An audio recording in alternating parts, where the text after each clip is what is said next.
I know that you've had a chance to speak around the world, both live and virtually. And, for a lot of people that are business owners, maybe finding themselves be more introverted could be the term used for most people that might be against the concept of public speaking. Is this something that is a must do, nice to have, or only a few people should be focused on it? I believe that I might be slightly biased with my response here, but I really do believe that it's a must.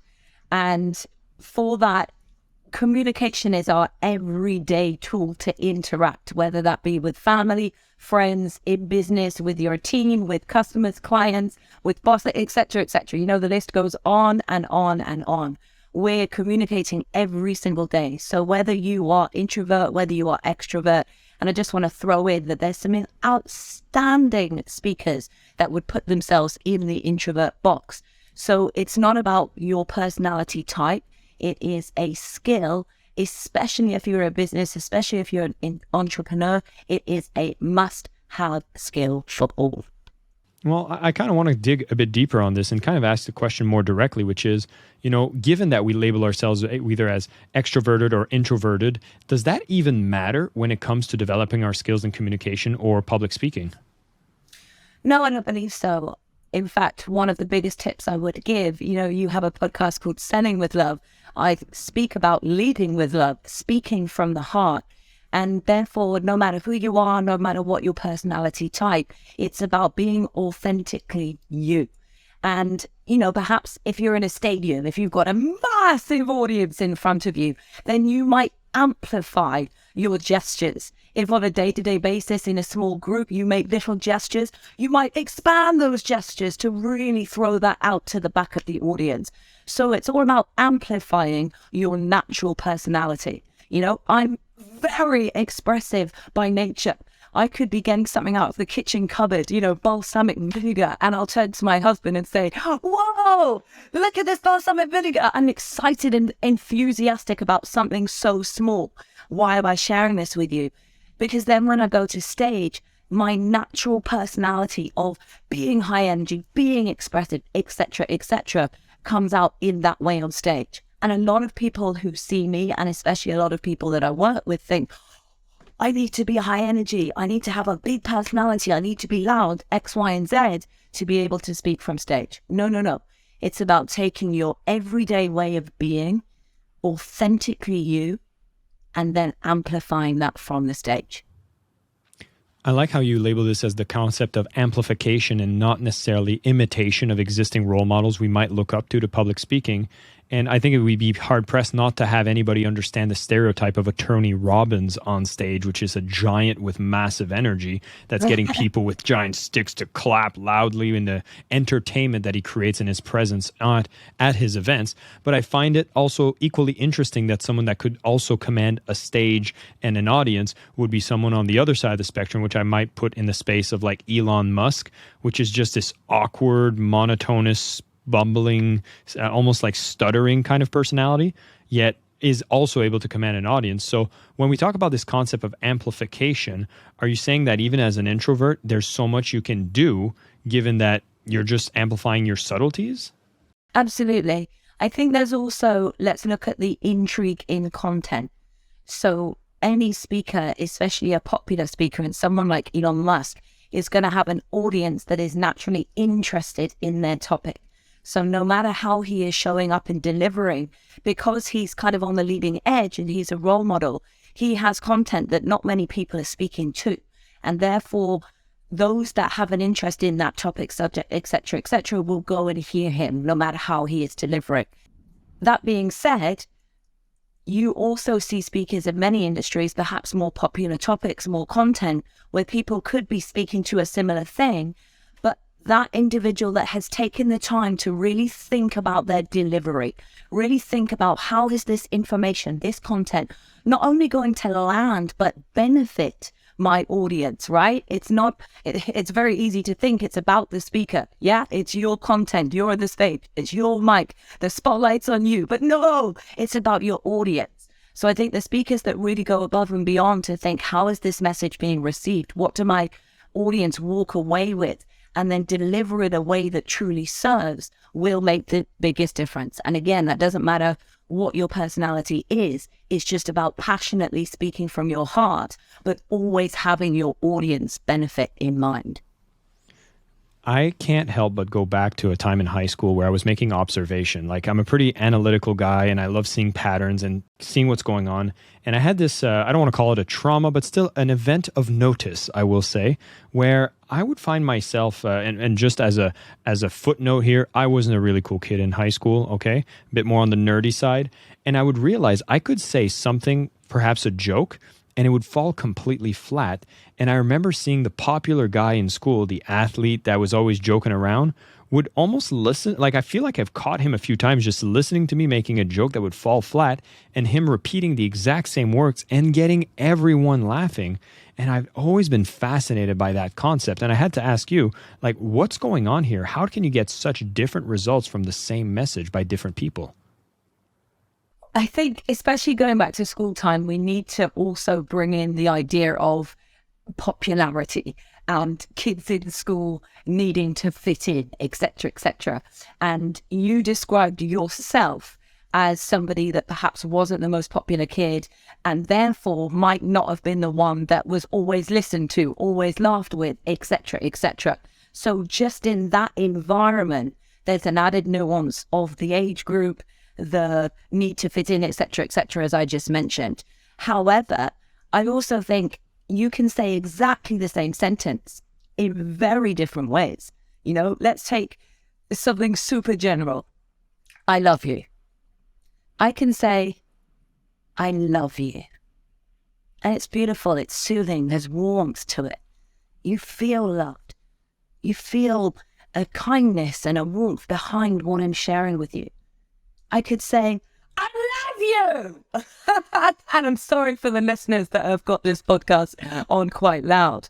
But again, same sentence. And that was quite an exaggerated example, but exactly the same sentence. Totally different feel. There's like anger, frustration, blunt directness coming out of my voice. And that's with 3 words. So tonality, voice inflection, physiology, what you're doing with your body, energy, the energy behind what you're sharing, all influences the way in which words are received. So I don't know exactly what happened on the playground that time. I love your terminology of an event of notice. I'm going to start using that. But I certainly believe... It makes it a little more easier to speak about, you know? Yeah, I like it. I'm definitely going to start using it. But yeah, no, I definitely believe that the way in which we say something, you know, in the UK, and I remember my mum always saying to me, it's not what you say, it's how you say it. Little did I know that I would use that phrase regularly as a speaker trainer, that how we say and how we share our content makes a big difference. Keeping on that tone of how you say it, I noticed that you have a very dynamic range in the way that you communicate. You can tone it up into, you know, very bold statements. You can be loud about it. You can also bring it down to make your point. And I've always found that range of tone is a very powerful trait to have as a speaker. And I noticed that you have it quite strongly. And I'd be curious to know, like in your case, was this something you've had naturally, or is it something that you knew it was great to have as a speaker? And how did you end up developing that skill, if that's the case? I would say it's a little bit of both, to be honest. As a child and growing up teenager, I've always been naturally very expressive. I'm somebody that has the superpower of ADHD. So I've always been quite bold in sharing and expressing how I feel. Before I found first personal development and understood mindset, I would call myself and joke the roller coaster, because I would be very up and down in emotion and I would express it very clearly and use tonality behind that. So yes, absolutely, there was an element of it being natural. However, as I trained to become a speaker, and I took it very seriously, and I want to remind everybody listening, for those of you perhaps that are at the beginning and you still feel that fear, or you're someone that's been speaking for a little while but you really want to grow and scale it, you know, I was somebody that took this skill. It is a skill. Yes, there are people that have natural talent, but it is also a skill that you can learn and develop in. And I understood the importance of voice inflection. Even more than that, I understood the power in storytelling. And to really convey a story in an effective way, We don't just want to tap into the emotions. We want to connect the listener and the audience with their emotions within our story. And tonality is just one very simple tool that we can use that is incredibly powerful when it comes to conveying emotions. So once I understood this and I saw other great speakers doing it, like you say, I didn't want to copy, but Les Brown has a saying, model and modify.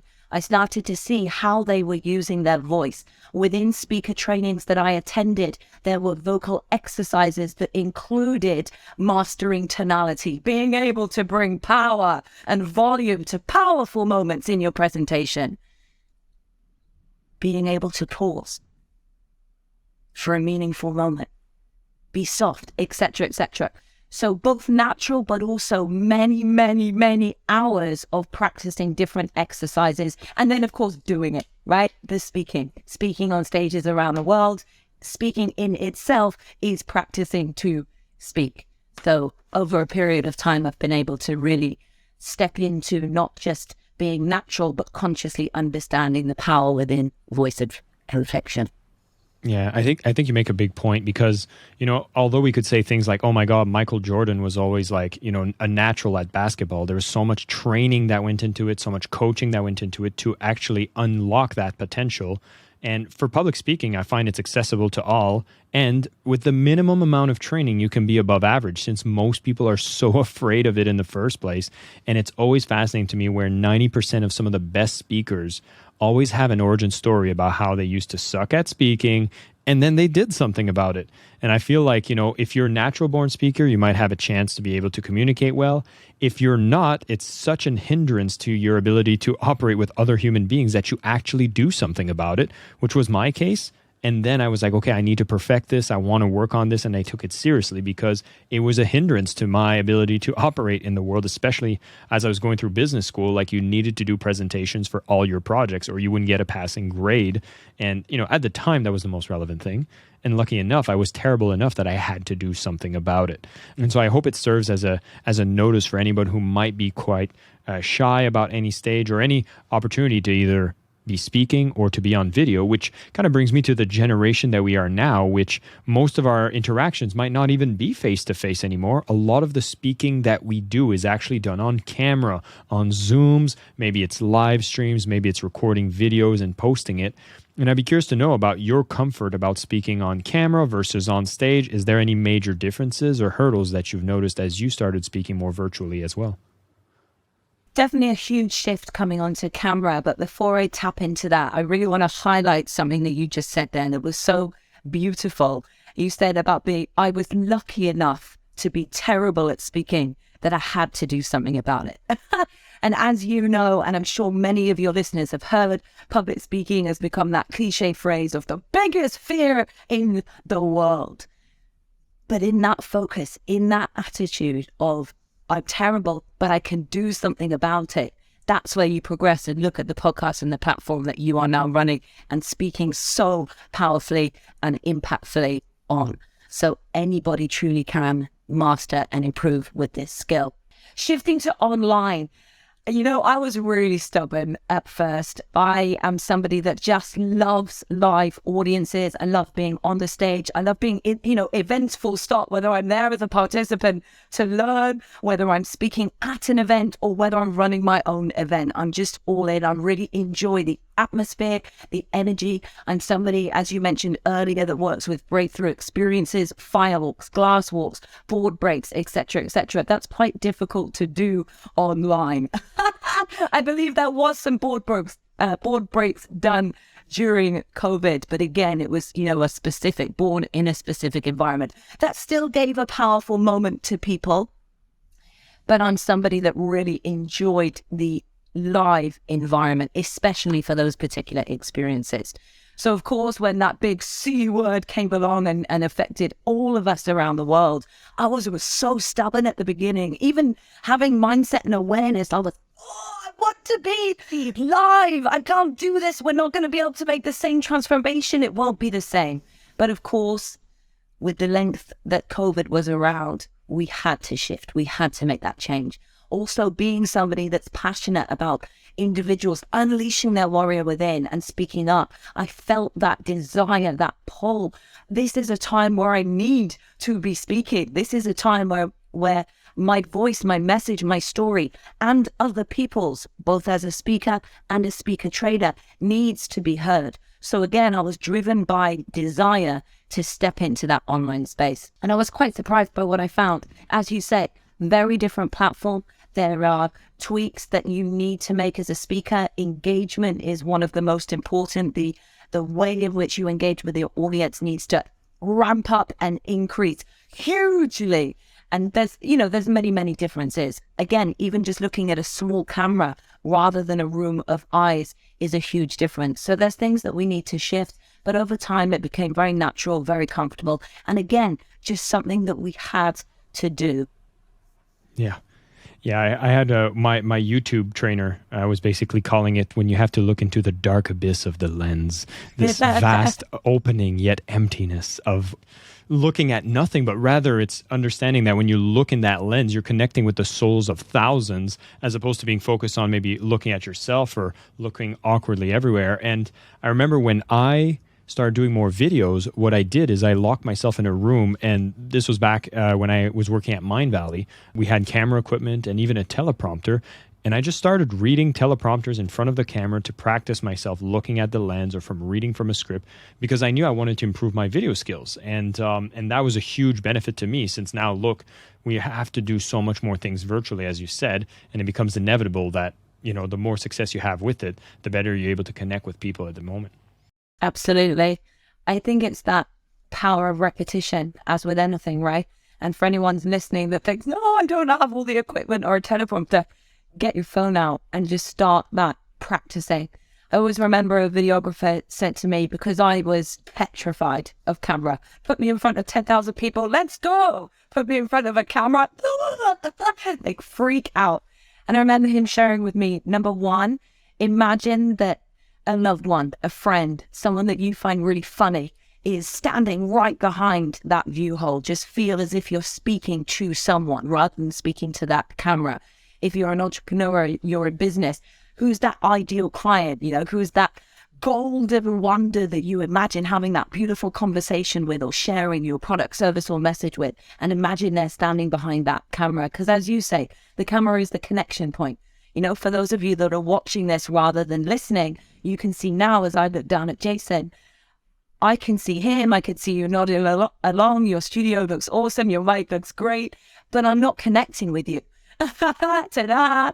But if I look back up at the camera now I'm looking into the eyes of the audience. No matter if you're at a Zoom with hundreds of people, by you looking into that camera, you're connecting with each and everyone behind it.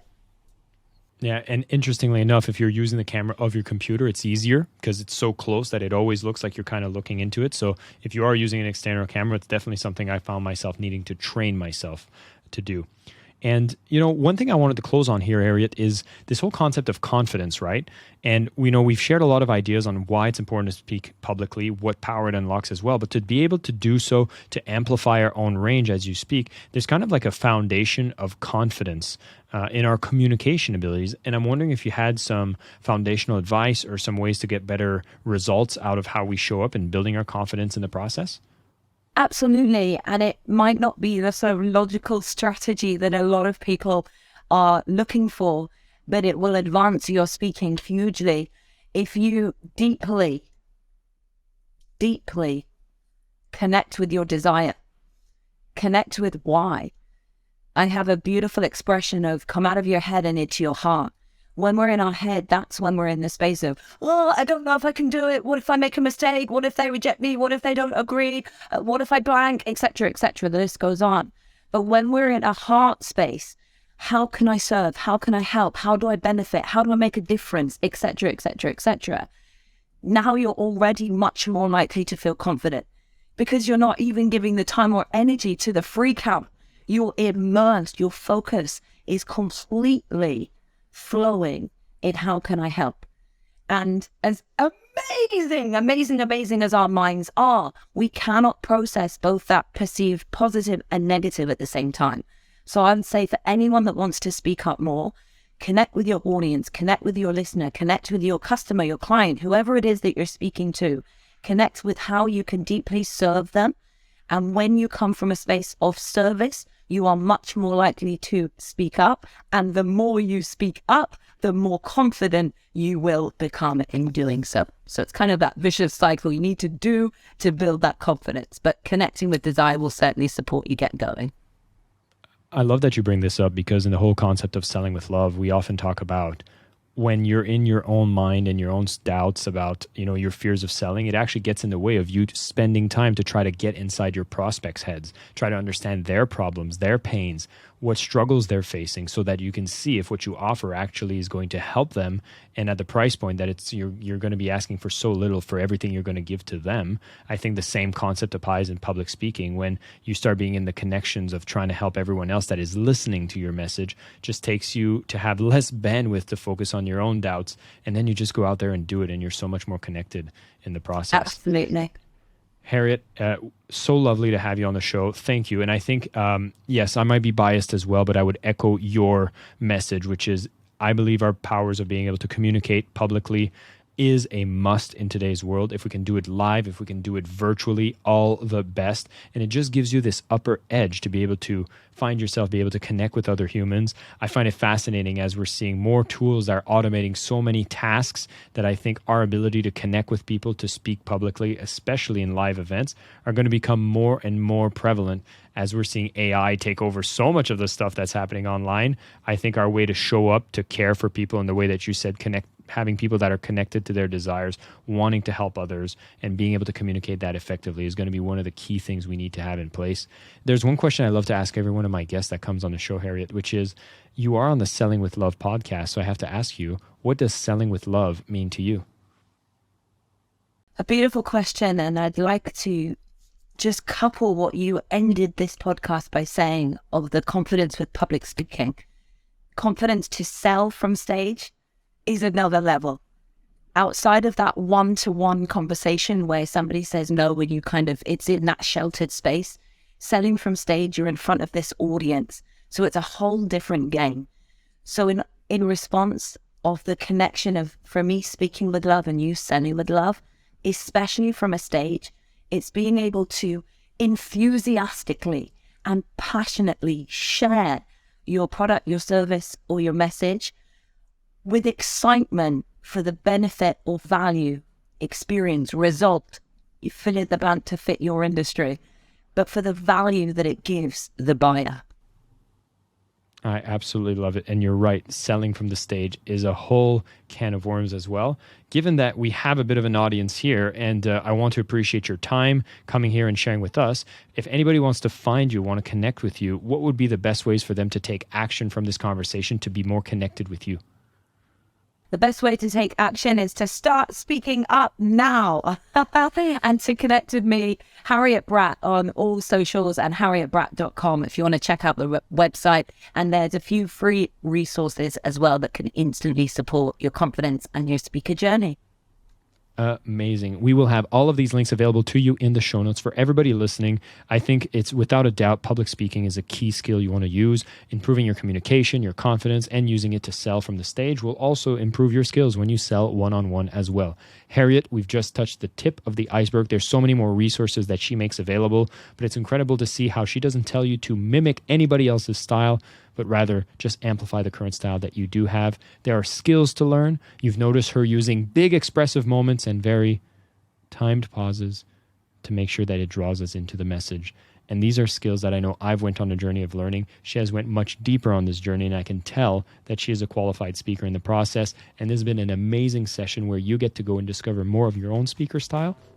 Definitely go to harrietbratt.com. You'll be able to get more resources there. And of course, as you go out there, keep selling with love. Thank you so much, Harriet. Thank you, Jason, and thanks to all the listeners.